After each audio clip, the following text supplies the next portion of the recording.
আসসালামু আলাইকুম। কেমন আছেন আপনারা সবাই? আশা করছি সবাই অনেক বেশি ভালো আছেন। সবাইকে আবারও একবার আমন্ত্রণ করছি সাদামাটা রান্নাঘর অ্যান্ড ব্লগসের আরেকটি নতুন ভিডিও দেখার জন্য।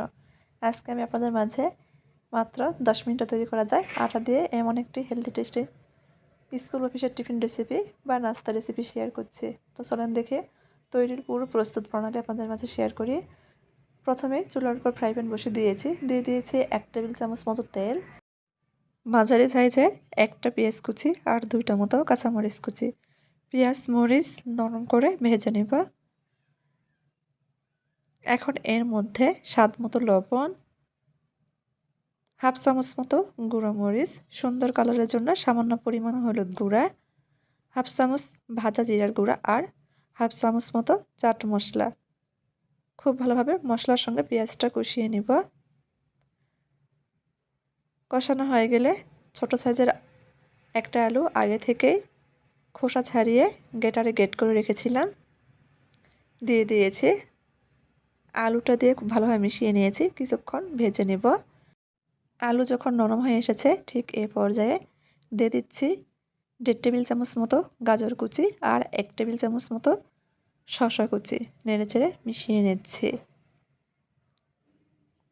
নাস্তা তৈরি করার জন্য ভিতরের পুর তৈরি করে নিচ্ছি। সবজি প্রায় সেদ্ধ হয়ে গেলে মাঝখানে ফাঁকা করে নিয়েছি। একটা ডিম দিয়ে দিচ্ছি। ডিমটা আলাদা করে একটা বাটিতে ভেঙে নিয়েছিলাম। খুন্তি দিয়ে ডিমটা ভেঙে নিচ্ছি, স্ক্রাম্বল করে নিচ্ছি। সবজির সঙ্গে নেড়েচেড়ে মিশিয়ে নেব।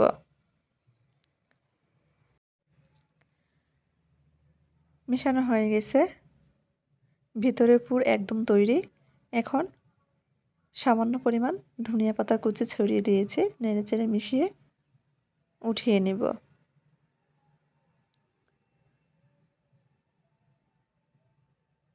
মিশিয়ে নিয়েছি, চুলাটা বন্ধ করে দিয়েছি, উঠিয়ে নিচ্ছি। সাইডে রেখে দিব। এদিকে একটা বোল নিয়েছি, বোলের মধ্যে চায়ের কাপে মেপে 1 কাপ মতো আটা দিয়ে দিয়েছি। দিয়ে দিচ্ছি স্বাদ মতো লবণ, শুকনো উপকরণ নেড়েচেড়ে মিশিয়ে নিয়েছি। এখন অল্প অল্প করে পানি দিয়ে নাস্তার জন্য ব্যাটার তৈরি করে নিচ্ছি।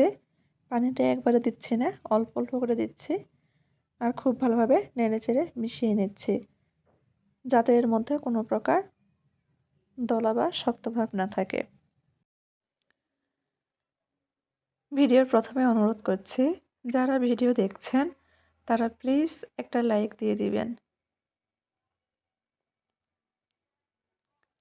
এখানে 1 কাপ আটার জন্য আমি প্রায় 1.5 কাপ মতো পানি ব্যবহার করেছি। পানিটা অল্প করে দিচ্ছি আর খুব ভালোভাবে নেড়েচেড়ে মিশিয়ে নিচ্ছি। এখন ব্যাটারের ঘনত্বটা আপনাদের দেখিয়ে দিচ্ছি। দেখেন, ঠিক এইরকম ঘনত্বের ব্যাটার তৈরি করে নিতে হবে। একেবারে পাতলাও না, আবার খুব বেশি গাঢ়ও না। এখন এই ব্যাটার থেকে 1 হাতা মতো ব্যাটার একটা কাপের মধ্যে উঠিয়ে রাখছি, সাইডে রেখে দিয়েছি। চুলার উপর আবারও ফ্রাই প্যান বসিয়ে দিয়েছি। এটা খুব ভালোভাবে গরম করে নিয়েছি। টিস্যুতে একটু তেল নিয়ে পুরো ফ্রাই প্যান মুছে নিয়েছি। তৈরি করে রাখা ব্যাটার থেকে 1 হাতা মতো ব্যাটার ফ্রাই প্যানে দিয়ে হাতার পেছন দিক দিয়ে ঘুরিয়ে ঘুরিয়ে গোল শেপ দিয়ে নিচ্ছি। এই সময় চুলার আঁচটা লো হিটে করে রেখে দিতে হবে। লো হিটে করে রেখেই সবগুলো নাস্তা তৈরি করে নিচ্ছে। কিছুক্ষণ এমন দেখা যাবে না নাস্তাটি বা রুটিটি নিচে থেকে উঠে আসছে। এ পর্যায়ে উল্টিয়ে দিব। অপর পাশ কয়েক সেকেন্ড সেঁকে নেব। সেঁকে নিয়েছি, উঠিয়ে নিচ্ছি। আর একটি তৈরি করে আপনাদের দেখিয়ে দিচ্ছি। আবারও ফ্রাই প্যান খুব ভালোভাবে টিস্যু দিয়ে মুছে নিয়েছি। 1 হাতা মতো ব্যাটার ফ্রাই প্যানে দিয়ে দিচ্ছি। হাতার পেছন দিক দিয়ে ঘুরিয়ে ঘুরিয়ে গোল শেপ দিয়ে নিচ্ছি। যখন নিজে থেকে উঠে আসবে উল্টিয়ে দিচ্ছি। এভাবেই সবগুলো রুটি সেঁকে নিয়েছি বা নাস্তার জন্য রুটি তৈরি করে নিয়েছি। আমি আজকে মাখা বেলার ঝামেলা ছাড়াই তৈরি করে দেখিয়ে দিচ্ছি। খুব ভালোভাবে ঠান্ডা করে নিয়েছি। এখন একটা পিঁড়ি নিয়েছি, পিঁড়ির উপর একটা রুটি নিয়ে নিয়েছি। রুটির চারপাশে আগে থেকে যে ব্যাটার উঠিয়ে রেখেছিলাম ব্যাটারটা লাগিয়ে নিচ্ছি। খুব ভালোভাবে লাগিয়ে নিয়েছি। মাঝখানে আগে থেকে তৈরি করে রাখা ডিম সবজির পুর দিয়ে দিচ্ছি। পুরটা একটু বেশি পরিমাণে দিয়ে দিয়েছি। তারপর এক পাশ থেকে উঠিয়ে দিচ্ছি। রোলের ভাঁজ দিয়ে নিব।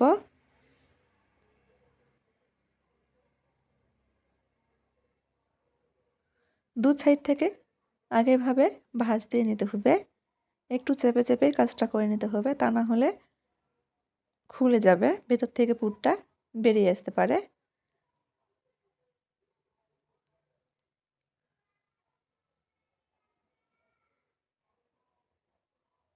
এভাবে একটি রোল তৈরি করে নিয়েছি। সবগুলো রোল একইভাবে তৈরি করে নিয়েছি। এখন এগুলো ভেজে নেওয়ার পালা। চুলার উপর আবারও ফ্রাই প্যান বসিয়ে দিয়েছি। দিয়ে দিচ্ছি 1.5 টেবিল চামচ মতো তেল। আমি খুব বেশি তেলে এই টিফিনগুলো বা সবজি রোলগুলো কিন্তু ভাজবো না, হেলদি উপায়ে ভেজে নিচ্ছি। চাইলে ডুবো তেলে ভেজে নিতে পারেন কিংবা সম্পূর্ণ তেল ছাড়াও ভেজে নিতে পারেন। তেল গরম হয়ে গেলে তৈরি করে রাখা টিফিনগুলো দিয়ে দিচ্ছি। চুলার আঁচ মিডিয়ামে কমিয়ে রেখে একটু সময় নিয়ে ভেজে নেব। এতে করে উপরটা কিন্তু অনেকটা মুচমুচে হবে, ভিতরে একদম পুড়ে ঠাসা হবে।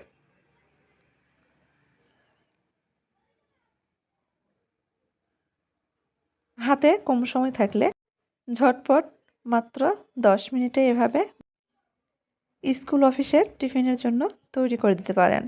সবাই কিন্তু অনেক পছন্দ করবে। উল্টিয়ে পাল্টিয়ে উপরটা মুচমুচে করে ভেজে নিয়েছি। একইভাবে সবগুলো ভেজে নেব।